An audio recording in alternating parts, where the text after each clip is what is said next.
chicos. Okay, today for dinner we made milanesa with some delicious pasta and it smells amazing, so I'm gonna eat because I'm starving. But while I eat, you guys are gonna see how we made it. So let's go. Hola chicos. Okay, so first of all, what you're going to do is you're going to want to boil your tomatoes. You don't have to completely submerge them in water, but you definitely want to make sure there's enough to cover them at least halfway. And then you're definitely going to want to boil them until the skin starts to peel back like this and you can see the inside of the tomato. Next, you're going to want to boil water for your pasta, and for this dish, yes, we did use spaghetti. Next, we're going to put our tomatoes in a blender with a clove of garlic. We're going to put in a little bit of onion, and then after that we're going to add some North Suiza, and next we are going to add a couple teaspoons, I would say, of milk, and then we're going to blend that all together. And as you guys know, I love blending my stuff for at least a good 30 to 45 seconds, so that way everything just gets really mixed together and it has a nice even flavor.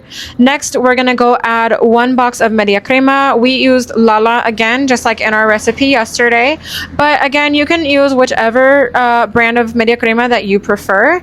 And then we're gonna go back over and blend all of that together, so that way the media crema can mix in with the rest of the sauce. And again, another 30 to 45 seconds.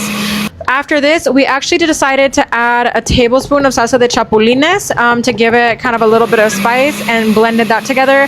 Unfortunately, it didn't make it super spicy, which is kind of okay, but it did give it a very, very nice flavor.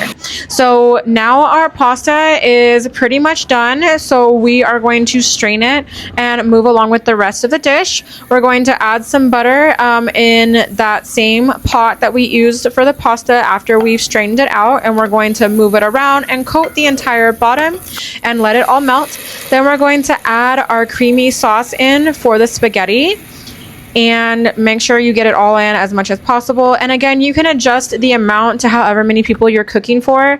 Next, you're gonna wanna let it kind of simmer for a little bit, and then we're gonna add in all our pasta.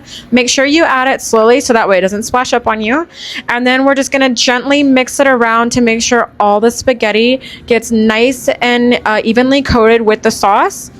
And then we're gonna cover it and let it cook. And so here we have our spaghetti boiling. It's been cooking, well, not boiling, but bubbling, and it's been cooking and it's almost ready. So now we are going to start out our milanesa.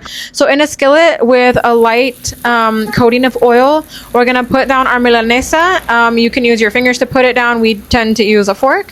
And so typically in a bigger skillet would be better, so that way you can fit at least 2 pieces at a time.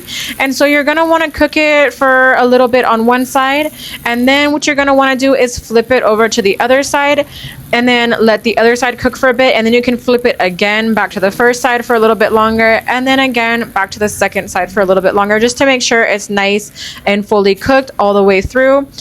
Sorry, I did have a little bit of trouble flipping this one. This one was actually the biggest piece in the entire thing. But that's it, guys. See you in the next one. Bye.